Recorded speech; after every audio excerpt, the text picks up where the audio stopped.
أكبر الله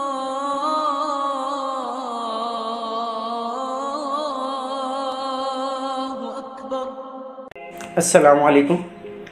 فارسی زبان کا ایک بہت خوبصورت شعر ہے، گوین کشک عاقبت نمکین است، کہ اپنے آپ کو محبت کی اور عشق کی آگ کے اندر پھینک دو، بغیر کسی خوف کے، بغیر کسی ڈر کے اور بغیر کسی جھجک کے محبت کی آگ کے اندر خود کو گرا دو۔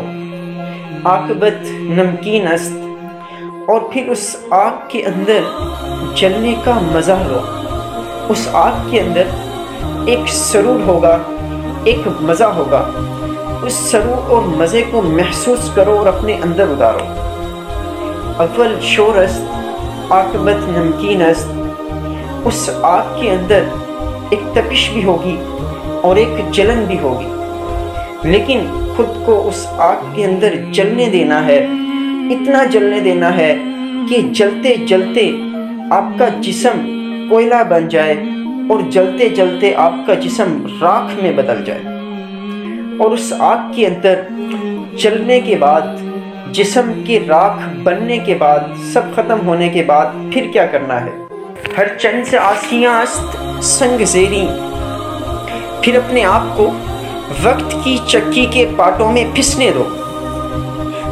آگ میں جلنے کے بعد جو تمہاری راکھ بن گئی تھی، اس راکھ کو بھی وقت کی چکی کے اندر پھینس کر رکھ دو، اس طرح سے کہ تمہاری راکھ بھی ریزہ ریزہ ہو جائے، تمہارے جسم کا وجود ہی نہ رہے اور تمہاری شناخت ہی باقی نہ رہے، اور تمہاری انا اور تم بالکل فنا ہو چکے ہو، بالکل ختم ہو چکے ہو۔ اس سب کچھ کے کرنے کے بعد آخر میں کیا کرنا ہے؟ آخر میں یہ کرنا ہے، این صورت بے قرار بالا این است، پھر اپنے محبوب کی طرف دیکھنا ہے۔ شاعر کہتا ہے کہ آگ میں جلنے کے بعد اور خود کو چکی میں پھینسنے کے بعد، ان سب تکالیف کے بعد جب تم اپنے محبوب کو دیکھو گے تو تمہیں سارا دکھ، ساری تکلیف بھول جائے گی، اور تمہیں ایسا لگے گا محبوب کو دیکھ کر کہ تم نے نظروں سے کوئی جام پی لیا ہے، تم نے نظروں سے شہد کا کوئی پیالہ پی لیا ہے، اور تمہارا دل کرے گا کہ میں اس پیالے کو پیتا رہوں اور پیتے پیتے مر جاؤں۔ السلام علیکم۔